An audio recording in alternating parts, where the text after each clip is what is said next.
Hello बच्चों। आज हम पढ़ने वाले हैं आईसीएससी क्लास 10th का फिजिक्स।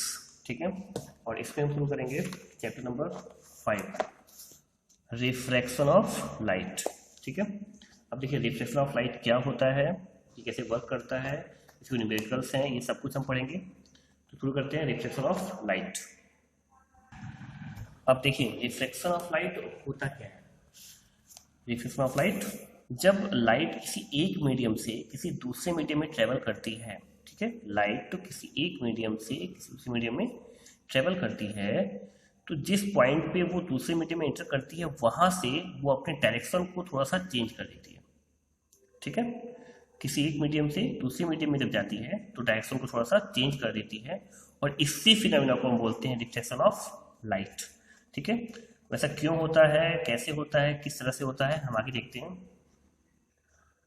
देखिए आपको अच्छी तरह समझने के लिए आपको समझना पड़ेगा रेयर मीडियम और डेंसर मीडियम। देखिए लाइट दो तरह के मीडियम में ही ट्रेवल कर सकती है। ठीक है, एक रेयर मीडियम, दूसरा डेंसर मीडियम। अब ये क्या होता है, ऐसा मीडियम जो थोड़ा खाली खाली सा होता है, ठीक है, और जहाँ पे लाइट को ट्रेवल करना थोड़ा इजी होता है, इजी ट्रेवल कर सकती है। ठीक है, उसको हम बोलते हैं रेयर मीडियम। और ऐसा मीडियम जो रेयर के कंपैरिजन में थोड़ा घना होता है, ठीक है, थोड़ा डेंस होता है, और वहाँ पे लाइट को ट्रेवल करने में थोड़ी प्रॉब्लम होती है, लाइट को ट्रेवल करने में थोड़ी सी प्रॉब्लम होती है इसकी कंपैरिजन में। ठीक है, इसके कंपैरिजन में यहाँ प्रॉब्लम होती है, इसे बोलते हैं डेंसर मीडियम। तो लाइट अगर किसी भी मीडियम से किसी दूसरे मीडियम में जा रही है तो उसमें से एक मीडियम रेयर, दूसरा डेंसर हो सकता है। ठीक है, अब देखिए रेयर या डेंसर का कोई लिस्ट नहीं है। ठीक है, मैं बता दूं कि ये सारे मीडियम रेयर हैं और ये सारी मीडियम डेंसर हैं। जब आप कंपेयर करेंगे तो आप देखेंगे कि जहाँ पे लाइट इजीली ट्रेवल कर पा रही है वो रेयर है, और जहाँ पे लाइट पहले के कंपैरिजन में थोड़ा प्रॉब्लम हो रही है उसको ट्रेवल करने में, वो डेंसर है। जैसे कि अगर मैं वैक्यूम को ले लूँ, एक ले लूँ वैक्यूम, दूसरा एयर, तो वैक्यूम और एयर में वैक्यूम आपका रेयर है और एयर आपका डेंसर है। बट अगर मैं ले लूँ एयर और वाटर, तो एयर आपका रेयर हो जाता है और वाटर आपका डेंसर। अगर ले लो वाटर और हनी, तो वाटर आपका रेयर है, हनी आपका डेंसर है। ठीक है, जब आप कंपेयर करते हैं तो आप जान जाते हैं कि रेयर कौन सा है और डेंसर कौन सा है, डेंसर कौन सा है। ठीक है, और एक और चीज, रेयर में क्योंकि यहाँ पे लाइट इजीली ट्रेवल करती है, तो रेयर में लाइट की जो स्पीड होती है, स्पीड ऑफ लाइट, वो डेंसर के कंपेरिजन में ज्यादा होती है, इसमें कम होती है इससे। ठीक है, अब मैंने आपको बताया था कि लाइट जब भी अपना मीडियम चेंज करती है तो वो अपना डायरेक्शन चेंज कर लेती है। वो कैसे करती है, देखिए यहाँ पे 3 कंडीशंस होते हैं। ठीक है, 3 कंडीशंस हैं, मैं दिखाता हूँ। सपोज ये हमारा एक रेयर मीडियम है, मैं मान लेता हूँ कि ये हमारा एयर है, एयर है, और ये डेंसर मीडियम है नीचे वाला, इसको मानता हूँ ये वाटर है, वाटर है। ठीक है, और ये जो आपको रेड लाइन दिख रही है ये एक रे है। ठीक है, एक लाइट की रे है जो यहाँ से इंटर कर रही है। ठीक है, और ये वो लाइन है जो सेपरेट करती है इन दोनों मीडियम्स को। ये मीडियम 1 है, मीडियम 2 है, medium 1 rare medium, medium 2 denser medium. ठीक है, ये वो पॉइंट है जहां से ये इंटर कर रही है और ये लाइन सेपरेट कर रही है। इस लाइन पर जहां से ये इंटर कर रही है, इस पॉइंट पर, इस लाइन पर हम एक परपेंडिकुलर ड्रॉ करते हैं। ये एक इमेजिनरी है, ठीक है, ऐसे आप ड्रॉ नहीं कर सकते। ये एक इमेजिनरी परपेंडिकुलर ड्रॉ करते हैं, 90 डिग्री यहाँ पे बनता है। ठीक है, इसको हम बोलते हैं नॉर्मल। और रे जब यहाँ पे आती है तो यहाँ से ये नॉर्मल की तरफ, टुवर्ड्स द नॉर्मल, रे को एक्चुअली ऐसे जाना था। ये जो आपको दिख रहा है ऑरेंज कलर का डॉट, रे एक्चुअली ऐसे जाना था, लेकिन ये ऐसे ना जाकर ये नॉर्मल की तरफ हल्का सा मुड़ जाती है। ठीक है, ऐसा होता है। अच्छा, सेकंड में क्या होता है, अगर डेंसर से रेयर में जा रहा है, समझो ध्यान से, डेंसर मतलब वाटर, रेयर मतलब एयर। सपोज अगर वो वाटर से एयर में जा रही है रे, ठीक है, तो ये हमारी रे है, जिस पॉइंट से जाती है उस पॉइंट पर ये जो लाइन सेपरेट कर रही है उस लाइन के ऊपर, और उसी पॉइंट पर हम एक लाइन खींचते हैं, एक परपेंडिकुलर लाइन ड्रॉ करते हैं। ठीक है, इसको हम नॉर्मल कहते हैं, एन, एन फॉर नॉर्मल। ठीक है, और यहाँ से अब इस बार जब ये बाहर निकलती है, देखो इधर से वो एंटर कर रही, इधर से बाहर निकल रही, तो इसको एक्चुअली ऐसे जाना था, दिख रहा ना, ऐसे जाना था, लेकिन ये नॉर्मल से दूर, अवे फ्रॉम नॉर्मल जाती है। तो फर्स्ट कंडीशन में जब वो रेयर टू डेंसर जाएगा, रेरर टू डेंसर जाएगा तो टूवर्ड्स द नॉर्मल, नॉर्मल की तरफ जाता है। और जब वो डेंसर से रेयर जाता है तो अवे फ्रॉम नॉर्मल जाता है, नॉर्मल से दूर जाता है। ठीक है। थर्ड कंडीशन होता है जब रे जो है वो नॉर्मल के साथ 0 डिग्री, यहाँ पे देखो एक और चीज बता दूं, यहाँ पे नॉर्मल के साथ रे जो एंगल ड्रॉ करती है उसे हम बोलते हैं एंगल ऑफ इंसिडेंट। हमेशा एंगल जो बनता है वो रे और नॉर्मल के बीच में ही बनता है। ठीक है। और यहाँ पे जब रे आउट हो जाती है, बाहर निकलती है, तो वो रे नॉर्मल के साथ जो एंगल बनाती है उसे बोलते हैं एंगल ऑफ रिफ्रैक्शन। ठीक है। और इस रे को बोलते हैं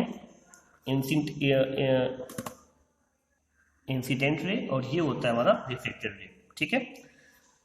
ये एंगल ऑफ इंसिडेंट और एंगल ऑफ रिफ्लेक्शन। ठीक है। अब यहाँ पे देखो थर्ड कंडीशन में जब यहाँ पर रे जाती है और ये नॉर्मल के साथ 0 डिग्री फॉर्म कर रही है। ठीक है। या फिर कह सकते हैं कि ये जो सेपरेट लाइन है, जो लाइन दोनों मीडियम को सेपरेट करती है, उसके साथ रे 90 डिग्री फॉर्म कर रही है, बिल्कुल नॉर्मल की तरफ। तो आप देखेंगे कि इसका डायरेक्शन बिल्कुल चेंज नहीं हो रहा है। देखिए रे ऐसे जा रही है और सेम ऐसे निकल जा रही है। या इधर से अगर हम डेंसर से रे लेके जाए तो भी यहाँ पर रे जा रही है और सीधा जा रही है। ठीक है। तो ये 3 कंडीशन होते हैं, फर्स्ट, सेकंड, थर्ड। यहाँ पर अगर रेयर से डेंसर में जाता है तो वो नॉर्मल की तरफ मुड़ जाता है, डेंसर से रेयर में जाता है तो नॉर्मल से दूर जाता है। और अगर वो नॉर्मल के साथ 0 डिग्री फॉर्म करती हुई लाइट जाती है, लाइट के लिए जाती है, तो वो बिना डेविएट हुए अपने पथ से बिल्कुल भी चेंज नहीं होती है, सीधा जाती है। ठीक है। तो ये 3 कंडीशन होते हैं। अब क्वेश्चन ये है कि आखिर ये अपना डायरेक्शन चेंज क्यों करती है, रेयर से डेंसर पे जाती है या डेंसर से रेयर पे जाती है, तो डायरेक्शन चेंज क्यों करती है और यहाँ पर चेंज क्यों नहीं करती है। ठीक है। तो हम देखते हैं कि आखिर डायरेक्शन चेंज क्यों करती है। ठीक है। इसको समझने के लिए मैं आपका जो ये फर्स्ट कंडीशन है उसमें जो ये रे जा रही है ना, ध्यान से समझना, ये जो रे जा रही है ना इसको मैं जूम करता हूँ, इस एक रे को मैं जूम करता हूँ। देखो देखिए ध्यान से देखिए ये जो रे जा रही है ना, इस रे को मैंने जूम किया है, तो जूम करके मैंने ऐसे इतना बड़ा कर दिया है। ठीक है। दिख रहा है आपको ध्यान से। अभी आपको पता है कि रेज जो हैं वो बिल्कुल एक साथ आती हैं और एक दूसरे के पैरेलल होती हैं। ठीक है। तो यहाँ पर होता क्या है, सपोज ये रे यहाँ से चल रही है और जब ये रे यहाँ तक पहुंची तो इसके साथ वाली रे बिल्कुल ये एक ही रे है, जिसको मैंने ऐसे बिल्कुल जूम कर दिया, ऐसे कंपोनेंट्स हैं ये रे के। ठीक है। तो जब रे का जो इस साइड का कंपोनेंट है यहाँ पहुंचा तो इसकी जस्ट साइड वाला जो इधर लास्ट वाला है वो यहाँ पहुंचेगा। ठीक है। क्योंकि दोनों की स्पीड बिल्कुल सेम है, लेकिन ये पहले ही, ये जो लाइन है वो दोनों मीडियम को सेपरेट करती है।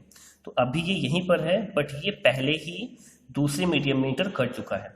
यहाँ से देखो, यहाँ से ये इंटर कर रहा है ये लाइन से। ठीक है। तो ये पहले ही दूसरे मीडियम में इंटर कर जाएगा और दूसरा मीडियम जो है वो आपका डेंसर है, ये आपका रेयरर है और ये आपका डेंसर है।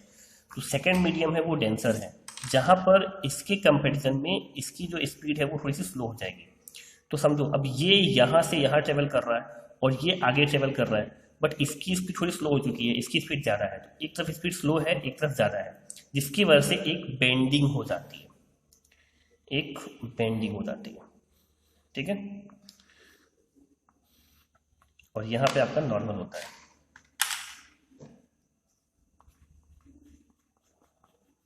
ये आपका नॉर्मल होता है और इसी तरह इसीलिए नॉर्मल की तरफ ये हल्की सी बेंडिंग हो जाती है। ठीक है।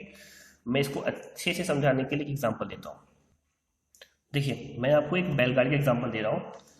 ये एक बुलक कार्ट है। ठीक है। ड्राइंग इतनी अच्छी नहीं बनी है। ये एक बुलक कार्ट है, ये 2 बैल है। ठीक है। इसको हम कह देते हैं ये B1 और ये B2।